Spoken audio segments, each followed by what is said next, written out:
ওই ব্যক্তি বলে, এখন আমি যুদ্ধে কি যাব? যুদ্ধ গেলে আমাকে কি দেওয়া হবে? রাসূল বলে, যুদ্ধতে গিয়া যদি যুদ্ধ করে কাফেরদের বিরুদ্ধে যুদ্ধ করে মারা যাও, শহীদ হয়ে যাও, মরতে দেরি হবে, আল্লাহ তোমাকে জান্নাত দিতে দেরি হবে না। সুবহানাল্লাহ। ওই সাহাবী একটা সেকেন্ডও দেরি করে নাই, সবগুলি ছেড়ে দিয়া যুদ্ধের ময়দানে গিয়া কাফিরদের বিরুদ্ধে যুদ্ধ করে শহীদ হয়ে গেছে।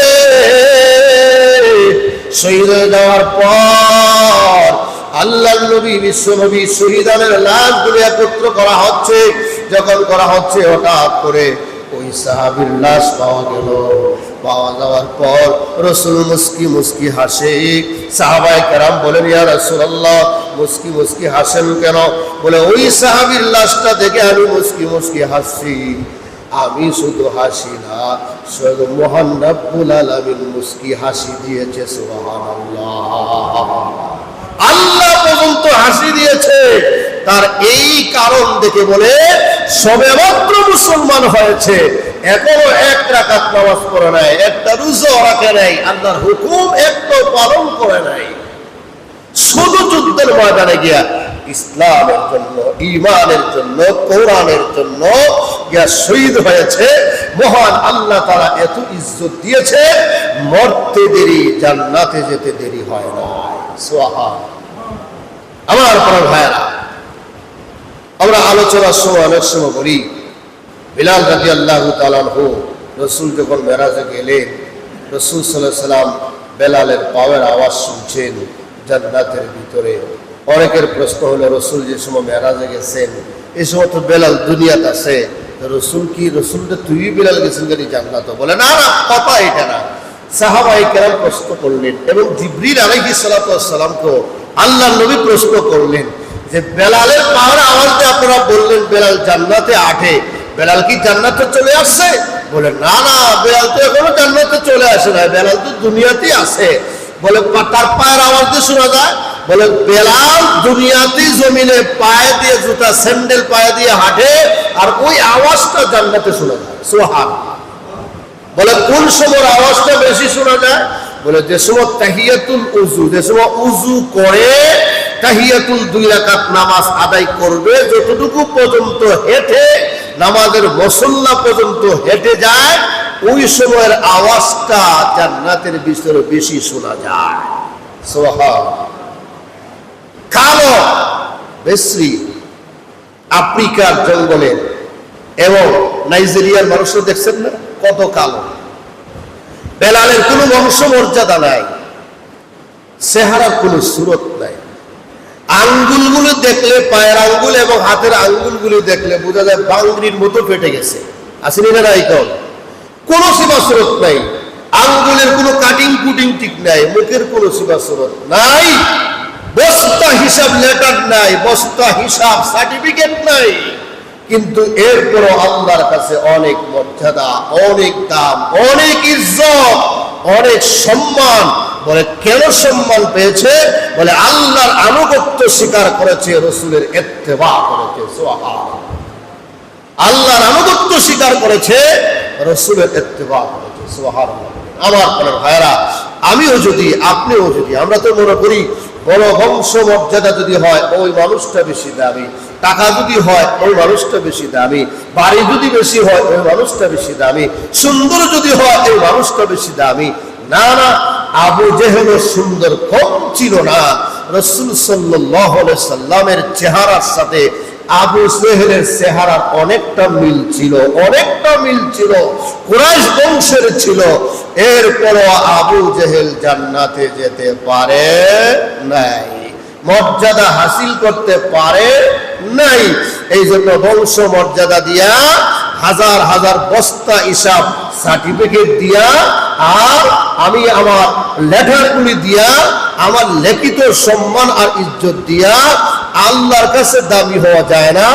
আল্লাহর কাছে দামি হতে হলে আল্লাহর আনুগত্য স্বীকার করা লাগবে, রাসূলের ইত্তেবা করা লাগবে। সুবহানাল্লাহ। আমার বড় ভাইরা, জান্নাতের একটা উদ্বোধনী অনুষ্ঠান আছে, আছে না নাই? উদ্বোধনী অনুষ্ঠান। জাহান্নামের একটা উদ্বোধনী অনুষ্ঠান আছে, জান্নাতের অনুষ্ঠান শুরু করবেন মহানবী সাল্লাল্লাহু আলাইহি ওয়াসাল্লাম। সুবহানাল্লাহ। এই কথাটা জেনে রাখবেন, সারা পৃথিবীর যত মখলুক আছে, যত মানুষ আছে, সমস্ত মানুষ এমনকি নবী রাসূল পয়গম্বররা সহ জান্নাতে প্রবেশ করতে পারবে না যতক্ষণ পর্যন্ত আপনার নবী আমার নবী জান্নাতে না যাবে। সুবহানাল্লাহ। জান্নাতে যাওয়া সম্ভব না। বলে উম্মতের মধ্যে কে আগে জান্নাতে যাবে? এত দামি আল্লাহর নবী বিশ্বনবী রাহমাতুল লিল আলামিন আবু বকরের প্রশংসা করতে গিয়া বলেন, আমার মধ্যে আমার উম্মতের মধ্যে আবু বকর আছে, কিন্তু অন্যান্য নবী পয়গম্বরদের তাদের মধ্যে আবু বকর নাই। মহান আল্লাহ আমার মধ্যে আবু বকর দিয়েছে। সুবহানাল্লাহ। আবু বকরের এত সম্মান, এত ইজ্জত কেন হয়েছে? আল্লাহর আনুগত্য স্বীকার করেছে, রাসূলের ইত্তেবা করেছে, এই জন্য আল্লাহ সম্মান বাড়িয়ে দিয়েছি। আমার পরে ভাইয়ারা, সমস্ত উম্মত জান্নাতে যাওয়ার আগে, প্রবেশ করার আগে বান্দাদের মধ্যে আবু বকর আগে জান্নাতে প্রবেশ করবে। সুবহানাল্লাহ। আবু বকর আগে জান্নাতে যাবে, এরপরে অন্যান্যরা ঢুকবে। সুবহানাল্লাহ। এত ইজ্জত আর এত সম্মান, এত মর্যাদা এমনি এমনি হয় না। আল্লাহর আনুগত্য স্বীকার করেছেন, আল্লাহর ইবাদত করেছেন, বন্দেগী করেছেন, এই জন্য আল্লাহ তাআলার কাছে দামি সম্মানী আল্লাহ বানিয়ে দিয়েছে। সুবহানাল্লাহ। বলতেছিলাম জান্নাতের ভিতরে অদ্ভুতনী অনুষ্ঠানের মধ্যে সাহাবায়ে কেরাম, 10 জন সার্টিফিকেট সাহাবায়ে কেরাম, তারা রাসূলের ডাইনে এবং বামে থাকবে, সামনে পিছনে থাকবে। সুবহানাল্লাহ বলেন। 10 জন। আমরা দেশের পুলিশ দেখছেন না, এমপি মন্ত্রী গেলে তাকালি না, আগে হয়েছে তাকালি না, তাকে না তাকে, কিন্তু এরপরেও দেখবেন এমপি অথবা আমাদের দেশের প্রধানমন্ত্রী, যে কোনো দেশের প্রধানমন্ত্রী, ওনার আগে কোনো গাড়ি যাবে না, ওনার আগে কোনো গাড়ি যাবে না, গেলে এটা অসম্মানী। কিন্তু একটা গাড়ি তার আগে যায়, এটা হলো পুলিশের গাড়ি। জানি না, যায় না, যায়। কিন্তু এর আগে যাওয়ার কারণে পুলিশের সম্মান প্রধানমন্ত্রীর থেকে বেশি না। যেরকম ঠিক না, প্রধানমন্ত্রী থেকে বেশি নয়। ঠিক তেমনি ভাবে জান্নাতের উদ্বোধনীর মধ্যে আল্লাহর রাসূলের সাহাবায়ে কেরাম 10 জন সাহাবীরা সামনে পিছনে থাকবেন, একজন সাহাবী থাকবেন রাসূল উটের পিঠে সওয়ার হয়ে জান্নাতে প্রবেশ করবেন, আর উটের লাগাম ধরে ধরে টেনে টেনে ওই সাহাবী জান্নাতে আগে আগে যাবে। সুবহানাল্লাহ। এই সাহাবীকে এই জন্য ওনার প্রধানমন্ত্রীর থেকে অর্থাৎ নবীর থেকে দাম বেশি না, কারণ নবীর থেকে দাম হতে পারে না। এরপরে রাসূলের ঘোড়ার ছোয়ারের ভিতরে হাত দিয়ে আগে আগে রাসূলকে টেনে টেনে নিয়ে জান্নাতে যাবে। ওনার নাম হলো হযরত বেলাল রাদিয়াল্লাহু তাআলা। সুবহানাল্লাহ। কালো বেশি মান সম্মান বংশ মর্যাদা কিছুই নাই, কিন্তু আল্লাহর আনুগত্য স্বীকার করার কারণে আল্লাহ জান্নাতের উদ্বোধনী অনুষ্ঠানের মধ্যে রাসূল সাল্লাল্লাহু আলাইহি সাল্লামের ঘোড়ার পৃষ্ঠে চড়া হয়ে উঠে চোর হয়ে জান্নাতি উটের ভিতরে ওই ঘোড়ার লাগাম ধরে ধরে রাসূল সাল্লাল্লাহু আলাইহি সাল্লামকে টেনে টেনে বেলাল জান্নাতে নিয়ে যাবে। সুবহানাল্লাহ। এত মর্যাদা, এত ইজ্জত, এত সম্মান কেন? আল্লাহর আনুগত্য স্বীকার করেছে, রাসূলের ইত্তেবা করেছে। আমার মনে ভাইয়েরা, বেলাল আযান ছাড়াও ফজরের আগে অনেক সময় ঘুম থেকে উঠে বলতো আসসালাতু খায়রুম মিনান নাওম, আসসালাতু খায়রুম মিনান নাওম। ঘুম থেকে নামাজ ভালো, ঘুম থেকে নামাজ ভালো, উঠো, ঘুম থেকে নামাজ ভালো। আজানের আগেও এই শব্দ আজানের ছিল না আগে, কিন্তু আল্লাহ তাআলা জিবরাইলের মাধ্যমে রাসূলকে জানাইয়া দিয়েছেন, আমার বেলালের এই আওয়াজটা আমার কাছে বড় পছন্দ লাগছে, এই আওয়াজটা ফজরের আজানে ঢুকায়া দাও। সুবহানাল্লাহ। এই আওয়াজটা ফজরের আজানে ঢুকায়া দাও, কারণ তোর শব্দগুলি, আওয়াজগুলি, এই কথাগুলি আমার কাছে বড় ভালো লাগছে, বড় মহব্বতের শব্দগুলি আমার কাছে ভালো লাগছে। আমার ভাইয়েরা, বংশ মর্যাদা দিয়ে, টাকা পয়সা দিয়ে মান সম্মান দিয়ে বস্তা হিসাব আপনার সার্টিফিকেট দিয়ে এই সম্মান হাসিল করা সম্ভব নয় যদি আল্লাহ তাআলার আনুগত্য স্বীকার করেন আর রাসূলের ইত্তেবা করেন। অবশ্যই আল্লাহ তাআলা আপনার ইজ্জত সম্মান দুনিয়া এবং আখিরাতে আল্লাহ তাআলা বাড়াইয়া দিবে। সুবহানাল্লাহ। আমার প্রিয় ভাইরা, শুধু তাই না, বেলাল নামাজে দাঁড়িয়েছি, আজরাইল এসেছি, আয়া সালাম দিবি, সালাম দিয়া বলল, বেলাল তোমার সময় শেষ, মহান আল্লাহ তাআলা বলেছেন তোমাকে নিয়ে যাওয়ার জন্য। বেলাল বলে, আজরাইল আসাইকে আমাকে নিয়ে যাওয়া? বলে, হ্যাঁ, আর সময় নাই। বেলাল বলে, তাহলে আমাকে 2 রাকাত নামাজ পড়ার সময় দিবা।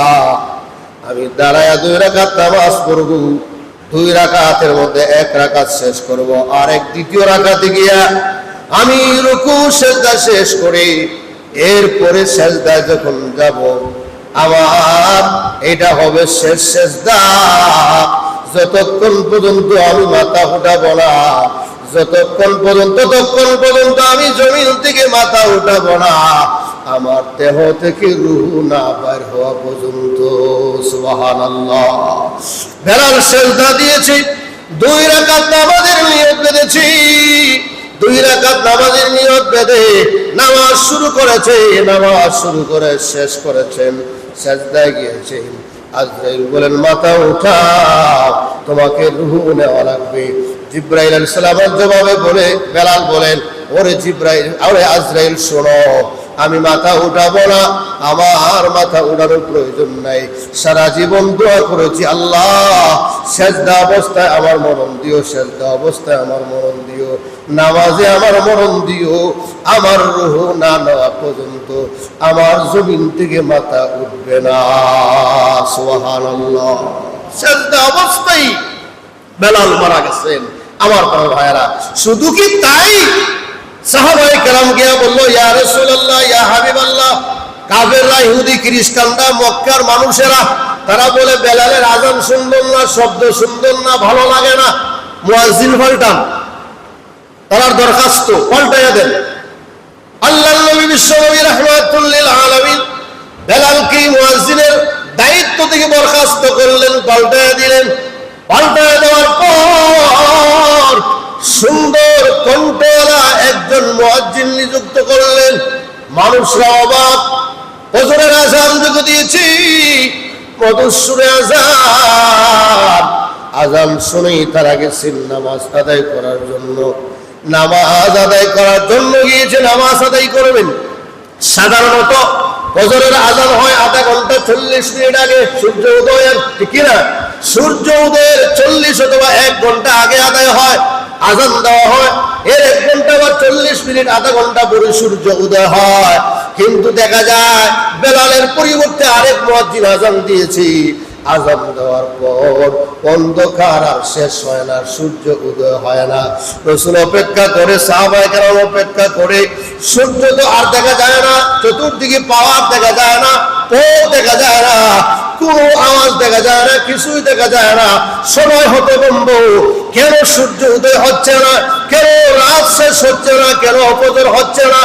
আল্লাহ রাব্বুল আলামিন জিবরাইলের মাধ্যমে রাসূলকে জানায়া দেয়, ইয়া রাসূলুল্লাহ, ইয়া হাবিবাল্লাহ, আপনি বেলালকে আপনি বরখাস্ত করলেন মুয়াজ্জিনের দায়িত্ব থেকে।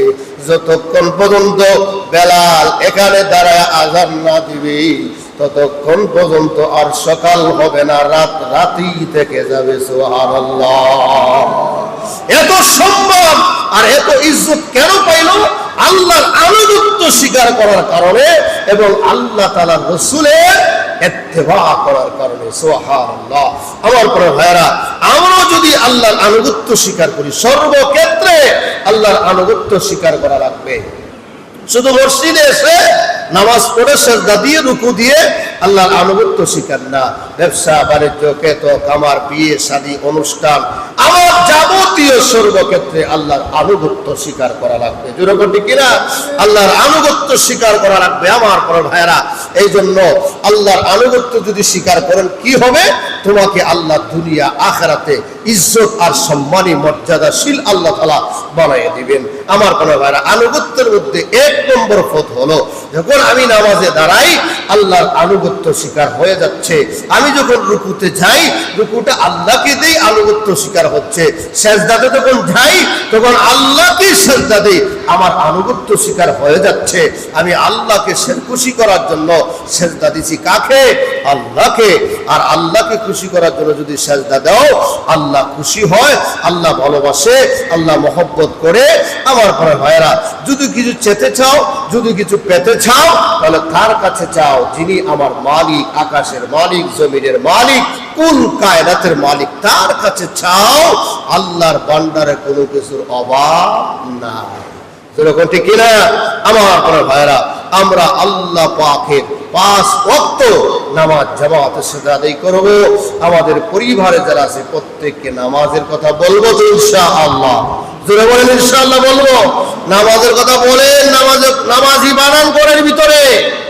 খোদার কসম, আল্লাহর কসম করে বলি, হাজারে একটা গরু এখন পাওয়া যাবে না ফজরের নামাজের পরে কোরআন তেলাওয়াত হয়।